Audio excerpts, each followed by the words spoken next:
This is Ken Lather from Coffee Crafters, and welcome to another segment of the Friday Show. It's springtime, which means it's getting really close to farmers market time. So we thought we'd do a quick video on some resources for you for getting started with your farmers market. There were actually only 1,700 farmers markets in 1994, and today there are 500% more than that. There's almost 8,500.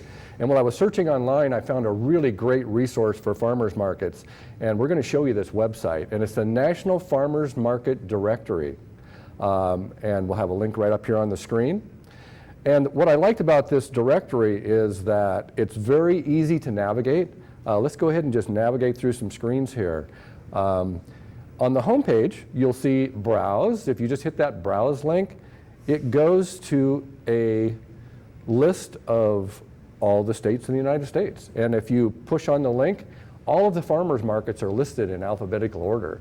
So let me just show you how that directory works. We're in Washington State, so if I push on that link to Washington State, we have 169 farmers markets in Washington State alone.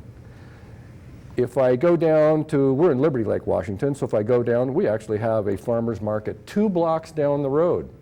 So that's very close. If I push on the Liberty Lake link, it'll come up listed at the top, but it doesn't just list the Liberty Lake farmers market on this page. It lists all the farmers markets that are close by. We happen to have a website for our farmers market, so if you push on that, all the information is there on what their rules are, because a lot of farmers markets have different rules, and you want to sign up as soon as you can if you haven't already done that, because a lot of farmers markets will fill up. So it's a great resource. It has more farmers markets listed than anything else I could find on the web, and it's very well organized. So what we want to do is give you some best practices, and we get this information from several different sources. A lot of our customers tell us what's working at the farmers market. You can also find the information that we're going to talk about in our Coffee Crafters Made Easy book. If you haven't downloaded that already, you can do that on our website through the resource page. One of the things you want to do to stand out at the farmers market, and this might create a lot more work for you, but if you had a banner across the top of your booth that said fresh roasted coffee or fresh roasted this morning, that's going to create some buzz. Now, why would you want to do that? Those of you that are coffee roasters know what fresh roasted coffee smells like right out of the hopper, right? So if you fresh roast that coffee in the morning, people are going to smell something in coffee that they've never smelt before. So that's very important. You can do that on a banner. You can do that on an A-frame out front with your origins listed on there. The other thing that you want to do at the farmers market, remember why you're there. You're there to create customers, not just at the farmers market, but throughout the year, because farmers markets usually don't last all year. Provide fresh roasted samples. I would suggest not doing any more than 4 samples by 4 carafes.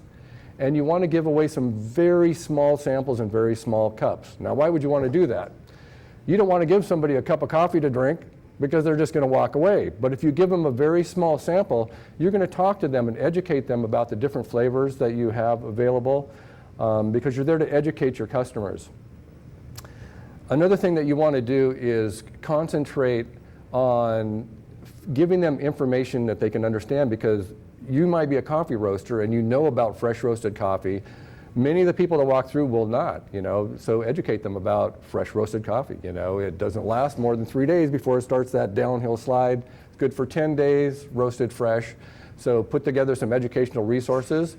If you want to, put together an educational handout that you can give them just on information on coffee.